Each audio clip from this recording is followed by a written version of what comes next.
Hello, and welcome back to the Ask the Color Expert podcast. Today's special guest is Mickey Kravitz. He is a musician, a radio show host, a songwriter, a voiceover actor and director, A&R and band manager. And the reason that he's on this podcast is he has his own hair product line and is not a hairdresser. So I am so excited to have him here and introduce him to you and have him share his passion for a whole new type of product that he felt needed to happen for his own hair. So welcome, Mickey. Thanks for being on the podcast. Well, thank you for having me. I appreciate it. So how does a musician, radio host, and all of the things I just shared stumble into the hair industry? I'm very intrigued by that. Well, I was always in glam rock bands. So if you're familiar with glam rock bands, hair is like 50%. Music is the other 50%. So, big hair, the whole nine yards. So most of my life, no matter where I go, it happens 2 or 3 times a day. People would be, what band are you in? Who are you? What band are you in? No matter where I go. But about 10, 11 years ago, out of the blue, people started asking me, are you a musician or a hairdresser? And at that time, I was kind of looking for something to do, like a project, something different than just music and everything that I've done. And that started happening 2 or 3 times a day. And I thought after about a month of that, I thought, well, maybe I'm supposed to be a hairdresser now. So I actually checked out a couple schools, and I'm like, man, one thing I don't have is patience. So it's hard for me. And I'm like, wow, it's going to take me at least 1.5 years. I can't do that. What am I going to do for 1.5 years? So I thought, well, maybe I could start a hair product line. So I went home after I left to school, actually, got online, found a place that did private labeling. I went over there and they gave me a bunch of products and I hated it. I'm like, I'm not going to put my name on this. It doesn't work. So I got back online. I found a manufacturer with a lab and said, I want to start a couple of products. In my mind, I was just thinking styling at the time. So I go over, I talk to the guy, and he told me the price. And I'm like, okay, I can do that. And that was the very start of it. They have a lab, and I try to spend about at least 6 months on every product to make sure. So every week I was getting samples. So the first 2 products took 6 months before I got what I would put my name on. And I just started with that. I had no money for advertising. I wanted a hair paste pomade type thing that was very strong. And I wanted a hairspray. Actually, on my band days, I tried to get a hairspray endorsement, actually, back before the internet. So we couldn't get it, of course. But so I got those 2 products, which I have this hairspray and this hair paste, actually. And got online and started going to every message board, whatever you could possibly do to promote, because I had no advertising money. And just started putting links and promoting like 8 hours a day until I got a sale. And then I got another sale, another sale. And then it just grew from there. So you don't have a hairdresser that's your best friend. There's no other connection to the hair industry. You were just like, I need big band hair. I need a product to perform.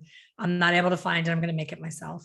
Right. Basically. Yeah. I mean, that's awesome. I have hairdresser friends now, like, because I use all my products and it does make your hair grow. I have to get my hair cut once a week because it grows out of shape. So is that a happy accident that some of the products that you created end up encouraging hair growth? Yeah, actually with my first 2 products at the very end of the meeting, when I got them, the couple of people in the lab go, oh, by the way, these are non-comedogenic. And I'm like, what's that mean? They go, well, it won't clog the pores, this or that. And I'm like, oh, okay, great. Is that a good selling point? And they go, yes. And actually, that's what grew the product line in the beginning. It was non-comedogenic. People that hadn't, I got emails from people that hadn't been able to use products for years, breakouts or this or that. So that was a total accident. Well, look at Viagra, how that happened, right? I That know, was a right? total accident. It's like a bajillion-dollar industry. Right. I think is it Rogaine or minoxidil? One of those hair growth products, again, was an accident. It was a product that was meant for something else. It's crazy how things happen like that, but it's a good, happy accident. So your distribution now, where have you gone in growth? Do you still have to sit and post things on the internet? Has it grown on its own? Is it in salons? Where do you sell to now? I do, because I like to work. So I'm always promoting, always. I look at promoting this as I did when I was in a band, full time. On Sunset Strip, one flyer at a time to people. Come to the show, come to the show, come to the show. So I still use that kind of old school practice with my hair product line. No matter what, I'm still going to work and promote it because it's got my name on it and I want to grow it and grow it and grow it. I sell from my website and I sell on Amazon. I'm always looking for a distributor. In the very beginning, I did put it in a few salons, but it got too much of a headache because, I had a dozen over here, a dozen over there, a dozen here and there. And, nobody really cared. And most hairdressers today will say, everybody buys from Amazon anyway. So once I got on Amazon, life changed. So you don't even have to do anything to promote it on there. People just find it on their own on Amazon. They just find it word of mouth. I do, Amazon ads, that kind of thing. Okay. So what's next for you? Like now that you have this product line, you've seen it's so, first of all, kudos to you because we chatted a little bit before we started recording about how difficult it is to compete in $1 billion industry where you have the P&Gs and the L'Oreals and the, Estee Lauders. All of these big giants have millions upon millions of advertising dollars, but the proof is in the pudding if it performs or not. You could have a beautiful product that is, the packaging is absolutely stunning and it's expensive and you think you're getting the holy grail. And then, something that as generic as, Pond's cold cream, like women have beautiful skin that use Pond's cold cream and it's the most generic old school thing. So first of all, I love your organic marketing because I'm an old school marketer. I always say, if everybody's going right, I'm going left. If everybody's doing emails, I'm doing postcards. I always try to do the opposite of what everybody else is doing because there's something to that grassroots authenticity of, first of all, the creator of the brand promoting it. How cool is that when you hear it right from your mouth, your passion behind it and the purpose of having the product. It's much more exhausting and difficult for you, as you know, than having it on a brand like Amazon. For hairdressers, there's like two schools with Amazon. We have the Amazon truck. The guy practically should eat holiday dinners here because we have something coming every single day from Amazon because especially in the pandemic, there's really nothing easier than click. Sometimes I'll click on something and I'll get it that day, 4 hours later, because it's at one of their distribution centers. So the internet has changed everything. And if you're not doing something, online, you're really going to have a hard time being seen. So what has been the biggest hurdle for you as far as being seen, being found by people? Well, when you started the question is, if I would have known all the ins and outs of starting a hair product line, and I don't really think about those things. If I get an idea and I really, really believe in it, I don't pay attention to all the big brands, what they're doing, how they do it, how much money they have, because then I'm like, I'm never going to win. I'm never going to be able to compete. So I just put my head down and go, I'm going to start a product line and I'm going to put my name on it. It's going to be the best that I can possibly get, even if it costs me a little more than saying just a generic brand. I'm fine with that. So I don't want to know anything because then, I lose my drive. I lose my passion. It's like a band. It's like when nobody knows you in the beginning. You're just writing your songs. You really believe in them, and you're going to sell them to the world. You know what I mean? Because that's coming from your soul, basically. So it's the same thing. If I know too much, I'm going to be like, too much work. I can't do it. So true. And that's what holds people back a lot with social media. The more time you spend on there, you tend to fall into the trap of comparison, who has more followers, who has this, who has that. And I feel so bad for this younger generation because they grew up that way. They don't know any other way. And it's hard for them not to compare themselves.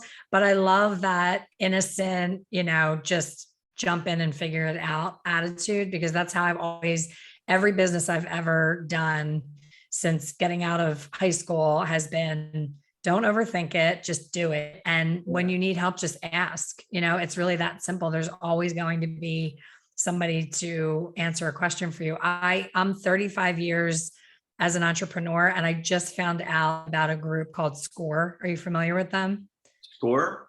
SCORE. It's No. an acronym. It's SCORE. It is this limitless resource to go to where if you have any question whatsoever in business, you type it into this website, and they have retired attorneys. There's like lawyers, accountants, people who specialize in, incorporating your business and all of those things. And it's totally free. It's like a free mentorship. Right. So I've spent, countless times on Zoom calls with people, and because I was brand new to the online virtual education, and I was one of the first people doing it. So there was nobody to ask, how do you do this? How do you collect payment? Is there tax on an online product? Like you, it was just, this is something that I want to provide. I'm going to figure it out eventually. I just started doing it and then figured it out as I went. So Right. I love that you did that, because if you think too much about anything, you wouldn't leave your house. I know, It'd be right? terrifying. I know, right? Yeah. Well, now I have, it grew from those two products to, the hair growth support shampoos, conditioner.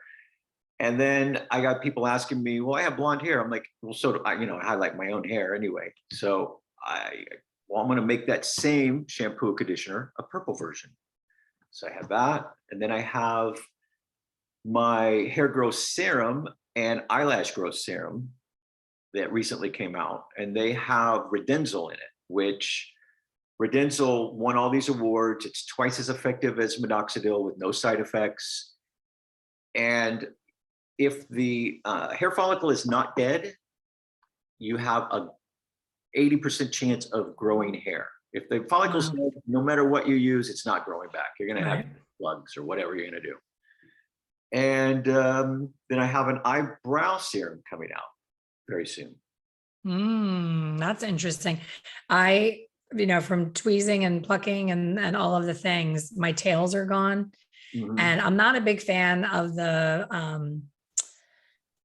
eyebrow tattooing. I'm at a loss for the word right now. Microblading, is it called? Right. Where they tattoo it on. It just looks like two dark swirls. I'm not a big fan. And I'm also too lazy to powder or pencil in my eyebrows. So I'm very intrigued by your eyebrow serum. That's something I would try.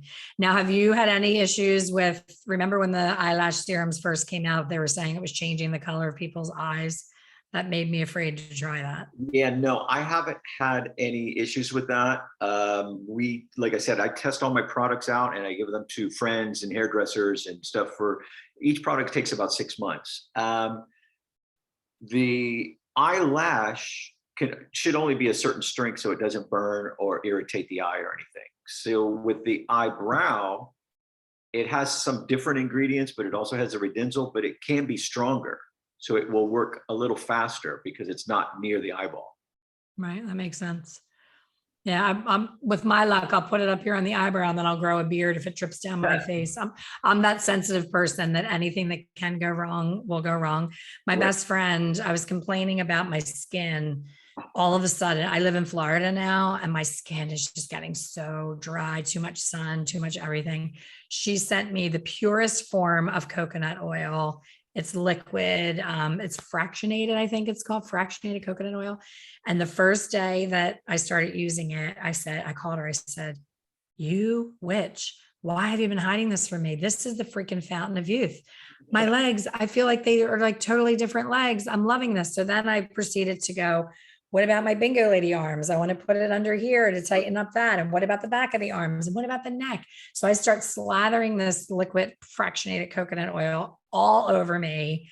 And I'm loving it. The smell is amazing. And I wake up in the morning and I'm covered in itchy hives under my armpits and my Really? thighs. And I'm like, oh my, for the love of God, it's the most natural thing. It's a coconut oil. It's so natural and I'm still allergic. So I am that girl that if something is to go wrong, it will go wrong for me. So I always have to try things really, carefully, like maybe do it on one eyebrow and see what happens before I put it on both.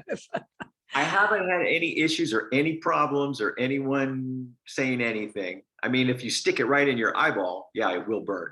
And anything's gonna go wrong with that.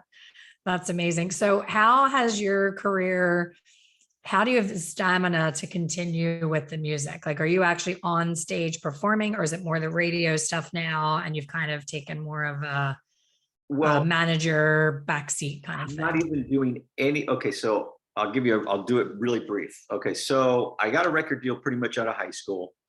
We moved from Kansas City. Did the whole LA club thing for years. And I'm always liking to start things. Okay, so in the 90s, I had the idea to start a pizza restaurant, because I wanted the box to look like a record. Oh my God, that's awesome. Had Rock and Roll Pizza on Lancashire in North Hollywood. Had that for like 3 years. The owner of the building was not cooperating with us, trying to raise the rent, so I closed that. And I was like talking to a friend of mine. I go, yeah, I want to do radio. And he goes, well, let's start an internet radio station. So in 97, I started the very first internet radio station that had live audio, live video, and chat room. So it's completely interactive. Interviewed some Wow. of the biggest bands in the world. And my interviews were 5 or 6 hours long. I'd find out what they like to drink, eat, get them drunk. No one would leave. And had great interviews. And that was in the early 2000s. The internet was, kind of crashing. There was no money, no way to make money. I had 25 DJs working for free for 4 years doing this. We loved it. And we're like, well, we can't get any money. So I go, well, I can do regular radio. I've been doing this for 4 years now. So I started doing radio. Then I got an opportunity from a Turkish network to dub Turkish TV shows to English. So I got a studio. I did that for like 5 years. And then they started kind of drying up with work. And then just kind of did a few things, recorded some songs here and there, and then came across starting the hair product line. That's amazing. So much diversity in what you've done. And I love I want a pizza box that looks like a record, so I'm going to open a pizza store. Yeah. Have you ever heard of human design? No. It's in the kind of woo-woo world of not really astrology, but kind of it's your date of birth and place of birth and time of birth is the only thing that you need to do. You can go online and plug it into almost like a calculator. And I almost guarantee that you're a manifesting generator, because that's what I am. And we love starting things, new projects, new ideas. And we're so driven by the startup that once things get going and things get easy, we're kind of over it. It's like, oh, that got too easy. I need to do something else. And totally, usually unrelated. And to other people, it can appear that it's like you're quitting, you're like, you're not following. No, you're following through. You did it. You've been there, done that, done, move on to the next thing. So I would be curious if you did your human design, what you would be. It's really interesting because you find out that the very thing that people tried to squash in you, like for me in Catholic grade school and high school, it was always the dreamer, the chitty chatter, stop talking and stop asking questions and stop this and stop that.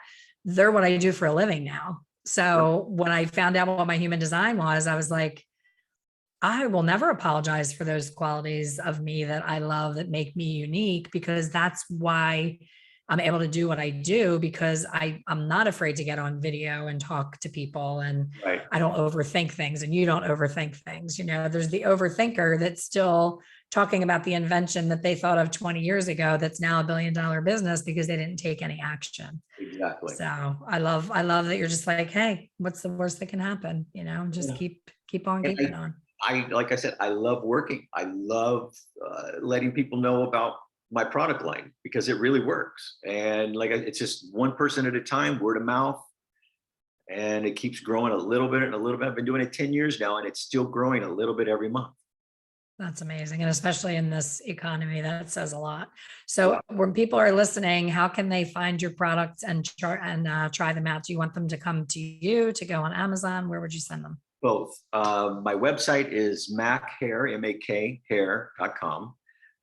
They can go to Amazon and look up Mickey Alan Kravitz, and they'll find it in either place. That's awesome. Have you tried QVC? That can be a really great. Actually, I've heard stories about QVC and even Walmart. Actually, they've killed more people than they've made them money. I can see If that. you QVC wants 100,000 units in their warehouse before you go on, Yep. and if you don't sell them, I'm like, You're stuck with them. Yeah. I have a friend who did that. Yeah. She sold out the first 3 visits, and then QVC keeps upping the minimum that she had to have. And they said, we don't like the packaging, change they were dictating what she did with everything. And then to your point, you sell out 2 times, and then you go on the 3rd time and the inventory is upped by, double, and it doesn't sell out. You have to then take everything back. QVC has no risk whatsoever. It's I've heard actually a brilliant business model on their end. Exactly. I heard Walmart is basically the same thing. I mean, if you Really? get Walmart, they want a lot of product. And in 30 days, if it doesn't sell, no money. 30 days is all you have. Wow. I mean, I'm not 100% sure on that, but it's just, I've heard stories that they've hurt more people than they've helped. Yeah, I can see that for sure.